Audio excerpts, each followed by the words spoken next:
Hi everybody, Richard Roy 2 here. Welcome to my channel. Hope you're doing well. A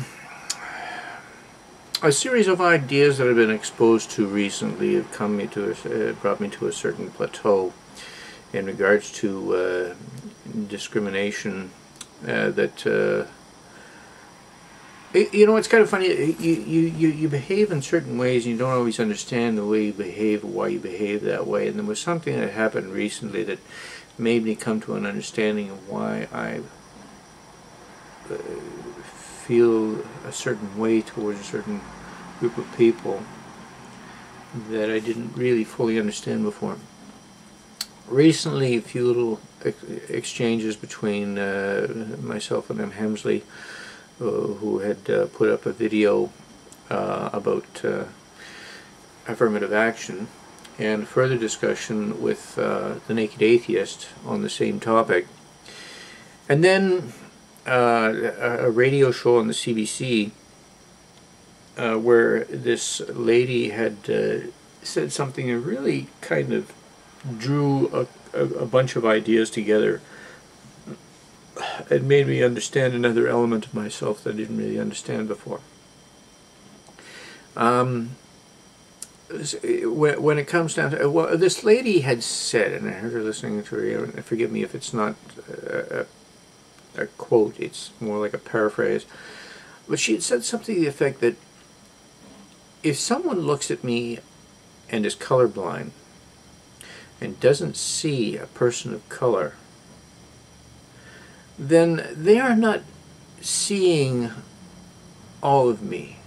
They're missing aspects of my existence and my history that are part of my makeup. And that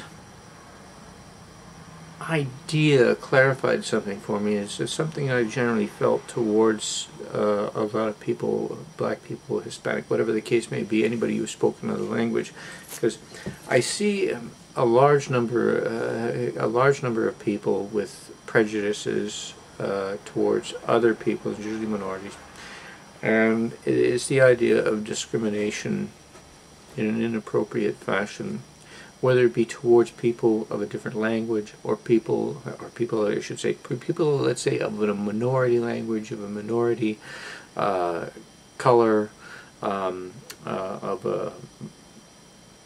a sexual orientation, or sex, or color of hair, or whatever the case may be. Anything that has to do with trying to discriminate on an inappropriate level towards people. A lot of times I've seen myself have a certain feeling towards people like that. It's almost like a reverence or a respect for the fact that they could go through the kind of crap that they do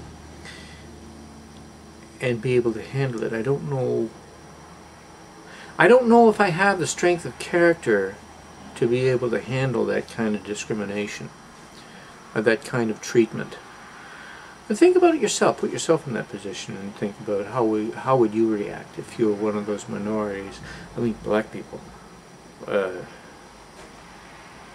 mean, I hear some of the stuff that goes on the radio. You hear an individual being chased after by a group of idiots. I don't know what else to call it, excuse me. It's just someone who didn't develop a very someone who didn't evolve. Oh, maybe I shouldn't even say that. Maybe the apes have a little bit more civility in them.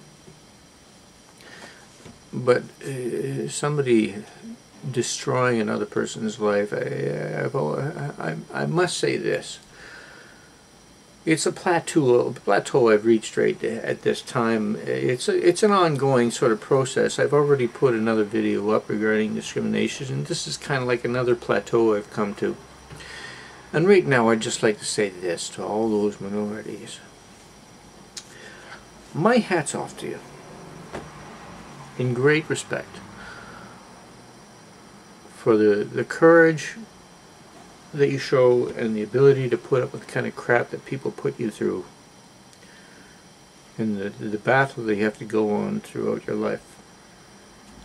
to deal with this kind of shit. And also my greatest respect for, in spite of all that treatment, that you still have a positive outlook towards people. I'd just like to say thank you. And I've met many people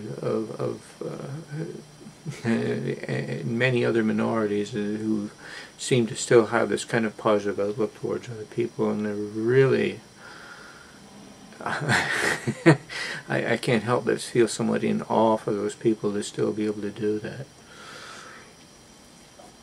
And I'd just like to say thank you for your strength of character. Thank you. Bye for now.